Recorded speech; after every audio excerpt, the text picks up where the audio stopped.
Hi there, Ryan White for High Point Music, and today I'm super excited because what we're going to go through is going to be looking at one of my personal favorite guitar tunes of all time. It's the iconic Jimi Hendrix, and we're going to take a look at how to play Purple Haze.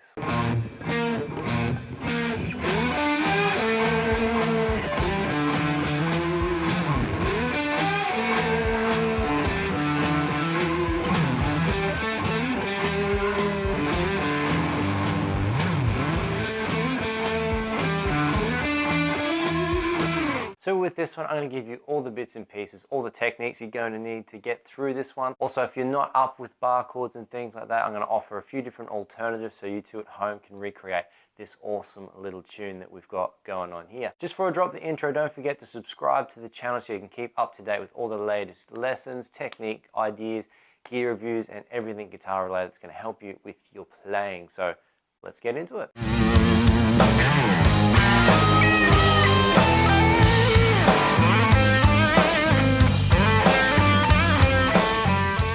Okay, so from the beginning, we're going to jump straight into this opening riff. So what we've got going on is we've got some octaves on the guitar like this, where we've got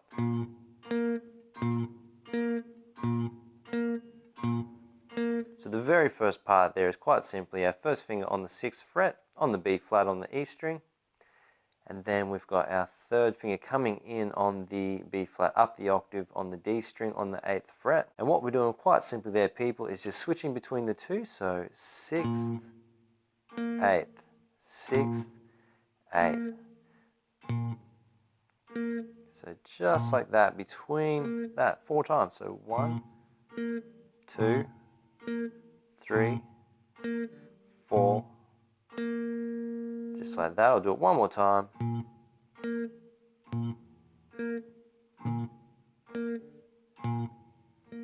Alright, so starting out on the next part, we've got...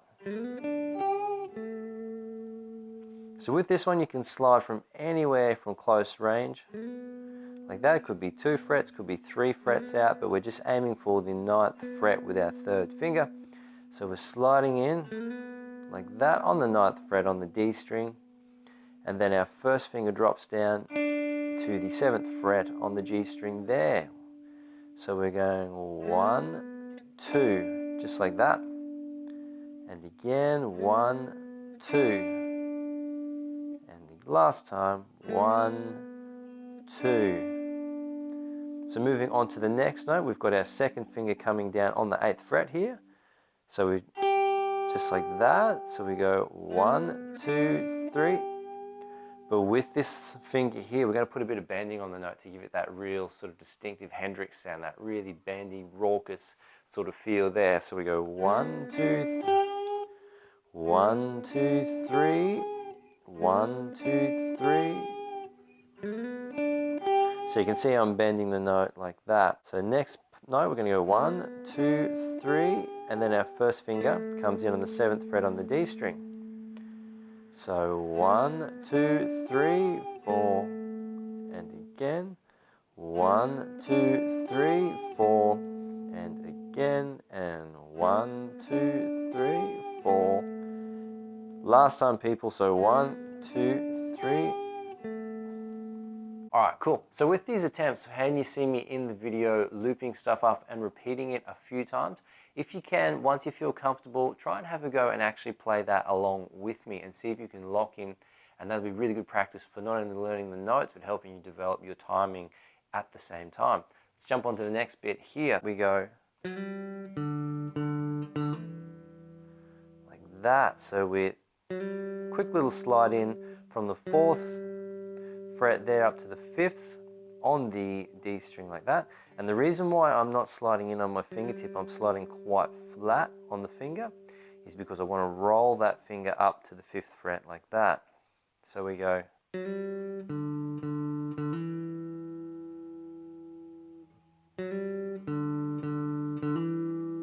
Alright, so that's what you see with the roll going on there. So 1, roll up, 2, 3, 4. We hammer on our 3rd finger to the 7th fret on the A string. So 1, 2, 3, 4. Alright, so recapping those 2 bits there. So 1, 2, 3. And then we we go back to this part. So we slide to the 9th, 7th, 8th, 7th on the D string, come down to the 4th on the D string, slide into the 5th, 5th on the A string. All right, and very, very quickly after we do that bit there, what we've got is a quick little slide down the fretboard. So what you might have noticed in the intro when I was playing that one, that you've got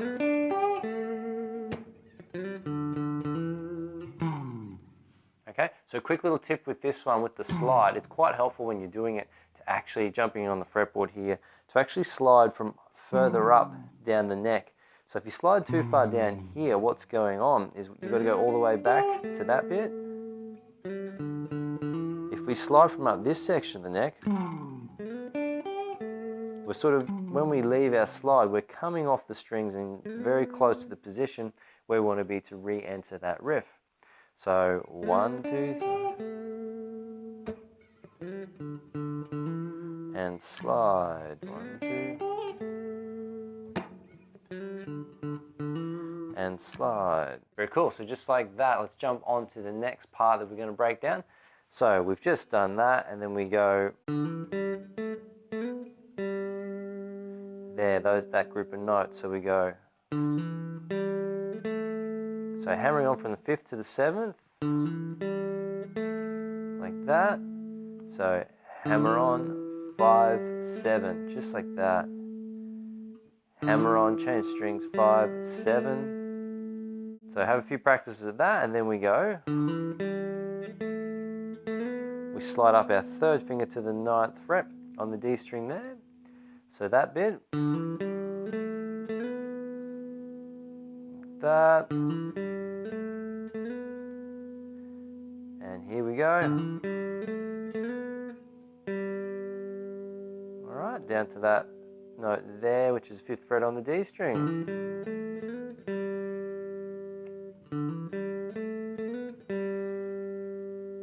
All right, cool. So once we're comfortable with that, we're going to move on to the next little bit, which is, so we're sliding, going back to the 3rd fret on the D string with our 1st finger, and going with the open D there. So 3rd to the 5th, take our finger away. You can also do this with your 3rd finger if you like. You can go, which sets us up for better position on the next part, but just for now, whatever's most comfortable for you. So, and the next 2 notes after that, where we go open E string on top, and then the 3rd fret there. So we go 1, 2, 3, 4. So 1, 2, 3, 4, like that. All right, very, very cool. So let's put that together with the bit before. 2, 3, 4. And again. 2, 3, 4. 2, 3. 2, 3, 4. Open D, open E, 3rd fret there. So let's finish off the next part of this riff. So after we've done that, we go like that. So that's the bit there. So starting off, so that's just the same as the riff before. So, but what we're doing is we're sliding from the 5th to the 7th after that bit. So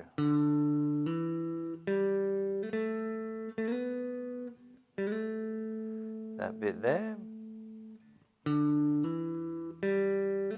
up to the 9th, and then once we're comfortable with that, we go, we do a roll from the 5th fret on the D string to the 5th fret on the A string, like that. So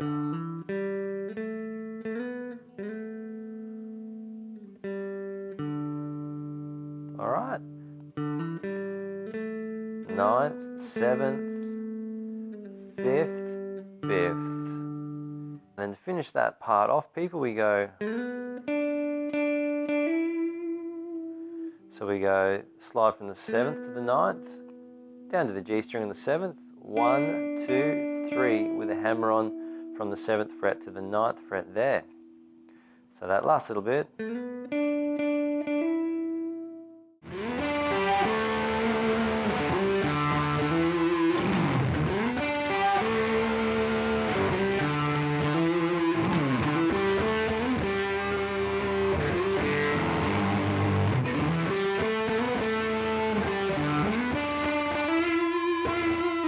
So I don't know whether you picked that up with watching me run through that then, but you might have noticed anywhere there was a resting note where the notes are standing for a little bit, I took that opportunity to apply some vibrato and some bending techniques to really just give the sound a bit of attitude and a bit of grit, which is very much in the style of Hendrix. So a great way to pick up these sort of techniques is to spend a lot of time listening to the guitarist himself, and you can take on his inflections and the way he targets notes and gets that sort of sound. And then even just by listening, you'll be surprised as you start to learn techniques like bending and sliding and other ways you can articulate your sound on the instrument just by knowing what the sound is you're trying to create. It's going to be a massive head start for you to be able to transmute what you can hear in your mind out through your body, through the instrument, and for people to listen to and have a great time with it. All right, so for the second part of this lesson, what we're going to do is I'm going to jump in and show you how to play the rhythm guitar part for this one. Very, very iconic rhythm guitar part, this one, because of the use of this chord here. So the E7 sharp 9, so it's affectionately known in this position as the Hendrix chord. So you got F, Hendrix chord, E flat, 7 sharp 9, bit of an inside joke with some musos there, but we're going to break down this section. I'm going to show you how you can get through it, some structures, and then you'll have you rocking out playing this one along with the track or with your band or performing it yourself in a solo setting, however you like. So let's get to it.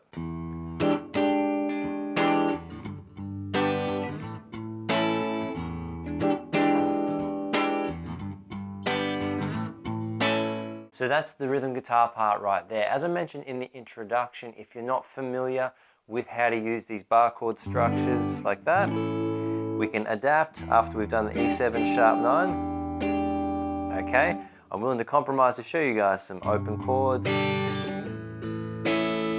So you two at home can start playing this tune. We're not compromising on the Hendrix chord. So let's start out by looking at this Hendrix chord. So we're starting off with the open E in the bass, right down the octave. And then we've got our second finger on the 7th fret on the A string there. We then have our first finger coming onto the G sharp on the 5th fret of the D string. We then have our third finger coming onto the 7th fret on the G string there. And then our fourth finger resides on the 8th fret on the B string, just like that, people. So making that shape all together. And what we've got going on here with our picking is we're just going to hit the bass note first, the open E, and then strumming through those middle 4 strings on the guitar, the A, D, G, and B string there. Actually, before we talk about the strumming pattern, I want to really stress what I alluded to with the introduction. So Hendrix was a very, very spontaneous guitarist. So what I'm going to do here is I'm just going to give you a structure, because I guarantee you every time you see Hendrix play this, he's going to be doing it a little bit different. And in the moment, he's going to be adding certain rhythms and changing it up or just playing it how he simply feels. So let's jump back in looking at this structure, people. So we're going to really simply bass, chord, chord, bass, chord. That's what we're going to start with. 2, 3, 4. So it's 1, 2, 3, 4, 5, 6. Bass, chord, chord, bass, chord, bass. So breaking that down from a numbers perspective, 1 on the open E string, 2, 3 on the chord, 4, 5 on the chord, 6 on the bass. So that's the opening structure there with our strumming pattern. And then we come down to our G major bar chord. Okay, which is simply our first finger making a bar across the 3rd fret, second finger there on the 4th fret on the G string, 3rd finger on the D on the A string, 4th finger on the D string on the 5th fret. So I'm assuming that if you're looking at this tutorial, you're very, very comfortable with your bar chords. If you're just starting out, quick little tip, place your 3rd, try and work backwards where you're placing your 3rd, 4th, 2nd, and then place your bar down first. So you might find that a bit easier to form the shape. All right, but getting onto the strumming pattern with this shape, we're going quite simply 1, 2, 3, 4, like that. So 1, 2 on the bass, 3, 4. 1, 2, 3, 4, just like that. And then quite simply, people, what we're doing after that is we're moving the shape up a tone into the key of A major, like this. 1, 2, 3, 4. So back to the G major, 1, 2, 3, 4, 1, 2, 3, 4, just like that. And one more time, 1, 2, 3, 4, 1, 2, 3, 4.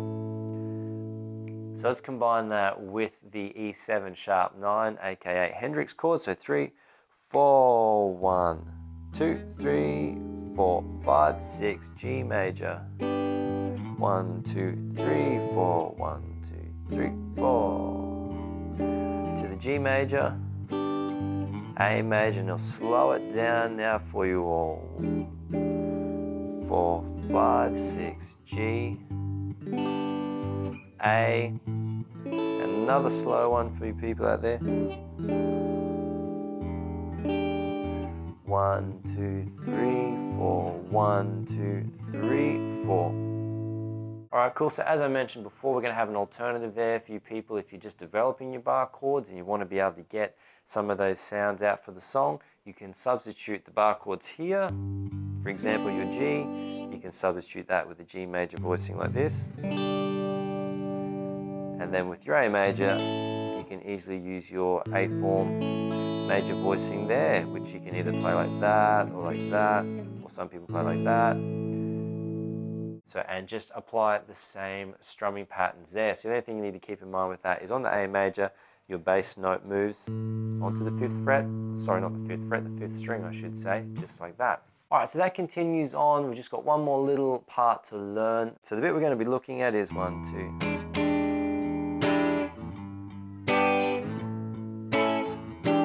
Where you go, excuse me, while I kiss the sky, you can go.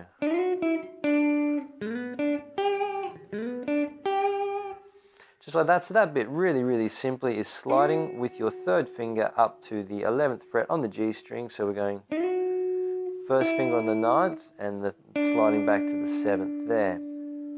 So 11, 9, 7, like that. F sharp, E, D. So you got the first 3 notes of a D major scale there. And then really simply after that, we just take the opening notes of our riff where we go 9, 7, 8th fret there on the B string. And we do that twice. So putting that together really slowly for you people out there, 11, 9, 7, 9, 7, 8, 9, 7, 8.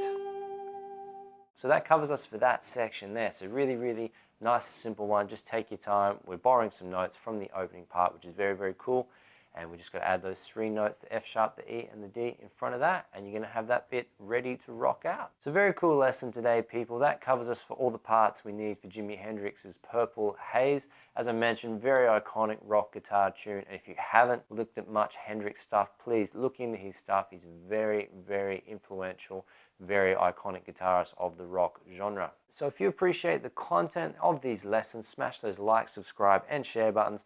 We very, very much appreciate people getting behind what we're doing. If there's something you'd like to see in a future tutorial, just drop a comment underneath this video. If you're watching it on the website or YouTube, you can comment on the blog and we'll get back to you and let you know when we can drop that into our shooting schedule. If you want to support us in making more exclusive content like these videos and blog articles that we're pumping out for all you people out there, you can make a donation via the PayPal donate function, and all it is just go on, click on it, descriptions in the YouTube video below, and you just donate whatever you feel this content is worth to you. So it could be $1, $2, $5, whatever value you're getting out of it. And lastly, if you'd like to work with me one-on-one and experience really great results with your playing and your practice, what you can do is book an 8-week tailored video program with yours truly, where I'll consult with you one-on-one and work closely with you over a 2-month period with personalized video content to get you from where you are to where you want to be in the shortest possible time. Practice hard, people, and I'll catch up with you all in the next video.